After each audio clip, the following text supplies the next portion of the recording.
Oke, kali ini kita akan membahas pembahasan UTBK Kimia bagian kedua. Langsung ke soal yang pertama. Diketahui profil reaksi kesetimbangan antara A, B, dan C pada suhu tertentu seperti yang pada di gambar. Pertanyaannya, reaksi kesetimbangan yang sesuai untuk grafik di atas adalah yang mana? Oke, kita pertama kali perlu tahu bahwa dalam suatu reaksi, misalnya ada persamaan reaksi X plus Y menjadi Z, X dan Y ini kita sebut sebagai reaktan, sedangkan Z-nya adalah produk. Nah, dalam suatu profil kesetimbangan, nanti reaktan itu akan berkurang, sedangkan produk itu nanti setelah ada reaksi dia akan bertambah. Nah, kita perlu identifikasi dalam profil ini mana yang bertindak sebagai reaktan dan mana yang bertindak sebagai produk. Nah, seperti yang saya jelaskan tadi, reaktan itu nanti akan berkurang, sedangkan produk akan bertambah. Bisa kita lihat dari grafik, di sini untuk A, dia grafiknya turun, sehingga A nanti bertindak sebagai reaktan, sedangkan B dan C itu dia grafiknya naik, sehingga B dan C itu bertindak sebagai produk. Sehingga persamaan reaksinya bisa dituliskan A menjadi B plus C. Nah, untuk reaksi kesetimbangannya, tidak usah bingung, kita tinggal hitung saja perubahannya. Jadi untuk reaktan A, awal mulanya di sini ada 0,6, kemudian ketika dia sudah stabil atau seimbang, dia menjadi 0,2. Berarti perubahannya adalah 0,4. Sedangkan yang B dari 0, dia menjadi 0,4. Berarti perubahannya 0,4. Sedangkan yang C juga dari 0, dia setimbang di angka 0,3, sehingga perubahannya 0,3. Sehingga bisa saya tuliskan 0,4A menjadi 0,4B plus 0,3C.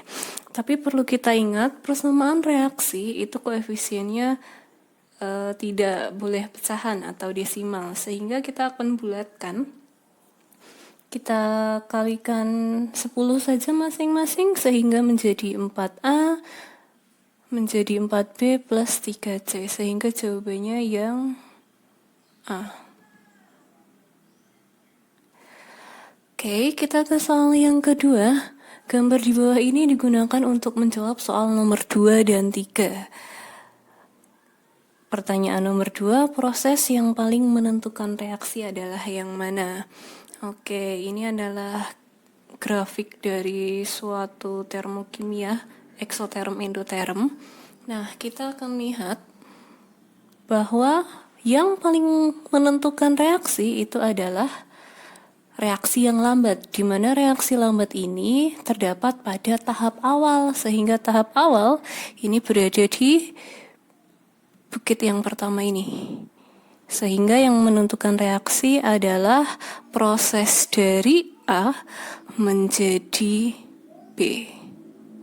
Nah, berarti jawabannya kalau tidak A, ya B. Nah, bagaimana untuk mengetahui dia eksoterm atau endoterm? Seperti yang sudah saya bahas kemarin, kita perlu tahu titik awal dan titik akhirnya. Di sini, yang A itu sebagai titik awal, sedangkan yang B itu nanti sebagai titik akhir. Nah, kita lihat titik awalnya di sini lebih tinggi daripada titik akhir.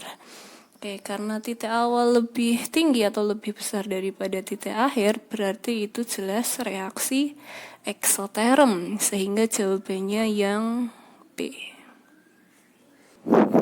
Soal berikutnya masih sama menggunakan gambar seperti pada nomor 2 tadi. Pertanyaannya, besarnya perubahan entalpi atau delta H seperti pada gambar adalah yang mana? Oke, untuk mempermudah perhitungan nanti kita akan simbolkan saja bahwa yang pertama ini kita simbolkan delta H1, yang ditanyakan ini akan saya simbolkan sebagai delta H2, sedangkan yang terakhir ini saya simbolkan sebagai delta H3. Nah, bisa kita lihat dari gambar bahwa pada aslinya penjumlahan dari delta H1 dengan delta H2 itu nanti akan sama dengan delta H3. Sehingga bisa kita tuliskan delta H2 sama dengan delta H3, kita kurangi dengan delta H1. Tinggal dimasukkan angkanya, delta H3 negatif 393,5, delta H1 negatif 110,5, berarti nanti delta H2 akan ketemu negatif 283, sehingga hasilnya adalah yang B. Kita lanjut ke soal nomor 4. Perhatikan tabel berikut ini. Ada 5 unsur A, B, C, D, E. Pertanyaannya, unsur yang dapat membentuk ion bermuatan negatif 2 adalah yang mana? Oke, pertanyaan ini kita harus bisa menentukan yang bermuatan negatif 2. Ingat, suatu unsur yang dapat membentuk ion bermuatan negatif 2 itu adalah unsur yang berada di dalam golongan 6A, di mana golongan 6A itu termasuk ke dalam suatu non-logam. Nah, kenapa dia bisa bermuatan negatif 2? Nah, non-logam itu nanti akan cenderung menerima elektron. Dia harus menerima berapa? Jadi golongan 6A ini harus menerima berapa agar menjadi oktet atau 8? Sehingga kan kurang 2. Nah, berarti karena butuh 2 lagi, maka yang bermuatan negatif 2 adalah golongan 6A. Nah, untuk menentukan unsurnya, kita harus konfigurasi. Kita akan gunakan konfigurasi Bohr saja, karena di pilihannya sini itu nomor atomnya kurang dari atau sama dengan 20. Saya sarankan menggunakan konfigurasi Bohr saja agar lebih cepat. Yang KLMN 2, 8 atau 18, 8 atau 18 atau 32. Ingat, yang akan kita konfigurasi adalah nomor atom, bukan nomor massa. Sehingga nomor massa akan saya coret saja. Oke, kita akan konfigurasikan satu-satu. 12. Berarti nanti untuk konfigurasinya 2, 8, 2. 13. Berarti 2, 8, 3. 14 berarti 2, 8, 4. 16, 2, 8, 6. Dan 20, 2, 8, 8, 2.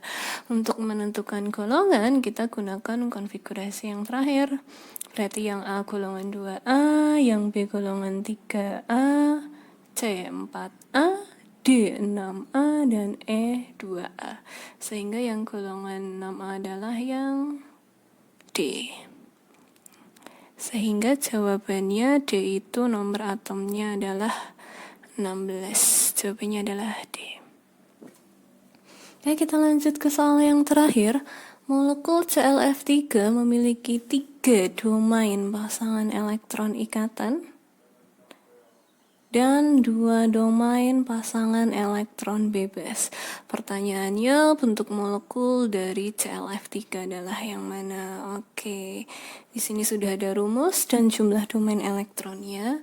Berarti kita perlu review lagi rumus dalam teori domain elektron, bahwa dalam teori domain elektron ada rumus AXNEM, di mana A itu adalah atom pusatnya, X itu adalah domain elektron ikatannya, sedangkan E adalah domain pasangan elektron bebasnya. Kita lihat tadi di dalam ClF3, jumlah domain pasangan elektron ikatannya ada 3, sedangkan domain pasangan elektron bebasnya ada 2, sehingga bisa disimbolkan dengan AX3E2. Nah, apa bentuk dari AX3E2? Kita perlu hafal dari rumus dalam teori domain elektron. Kenapa harus hafal? Karena di dalam UTBK, dari tahun ke tahun secara umum pasti ada soal mengenai bentuk molekul. Nah, ini kategori soal yang mudah. Ketika hafal dengan rumus dan bentuk molekulnya, maka nanti kita bisa mengerjakan. Oke, AX3E2 berarti ini. Oke, AX3E2 bentuknya di sini adalah planar bentuk T, sehingga jawabannya yang C. Oke, sekian dulu pembahasan UTBK Kimia kali ini. Kita ketemu lagi di pembahasan yang berikutnya. See you.